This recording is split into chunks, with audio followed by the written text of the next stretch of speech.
Nabi Muhammad Sallallahu Alaihi Wasallam.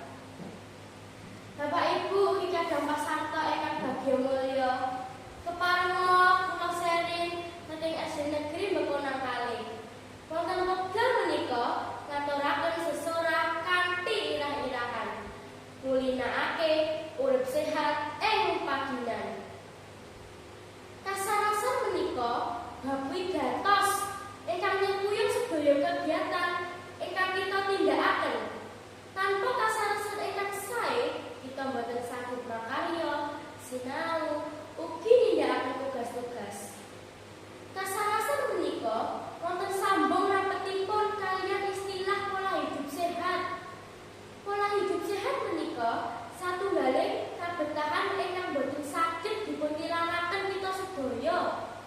Nerapaken pola hidup sehat tartamtu saged damel kita gesang sehat kahingga saking pinter-pinter penyakit ugi virus.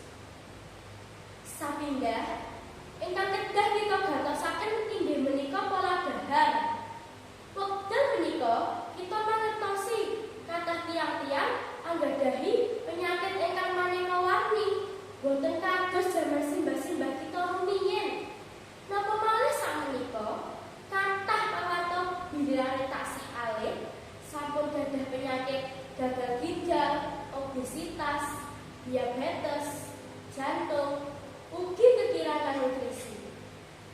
Penyakit-penyakit kala wau saged dipun sebabaken saking jajanan-jajanan ingkang tirosne jajanan masa kini. Masyarakat kathah pilih jajanan ingkang langkung endah dipun pirsani, reca, gurih, sarta manis wonten lati, boten ngatosaken nutrisi.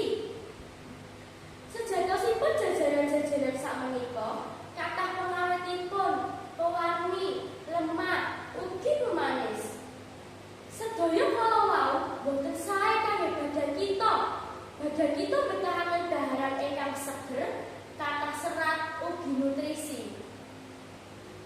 Pola hidup sehat salajengipun inggih menika olahraga ingkang rutin. Olahraga punika kegiatan ingkang gampil dipuntindakaken ananging asring dipuntilaraken. Nindakaken olahraga ingkang dipunremeni kados mlampah utawi lari, renang, ugi sepedaan. Paling boten 3 menit saben dintenipun. Saged biyantu njagi kasarasan, utaminipun ningkataken kasarasan jantung. Ngaso ingkang cekap kalebet salah satunggaling pola hidup sehat. Ampun ngantos sare kirang saking 7 jam saben dintenipun. Sare ingkang cekap saged mbiyantu wangsulaken tenagi ugi njagi kasarasan. Bapak Ibu kadang pasarta ingkang kula mulyakaken, ngulintenaken gesang sehat wonten ing padinten.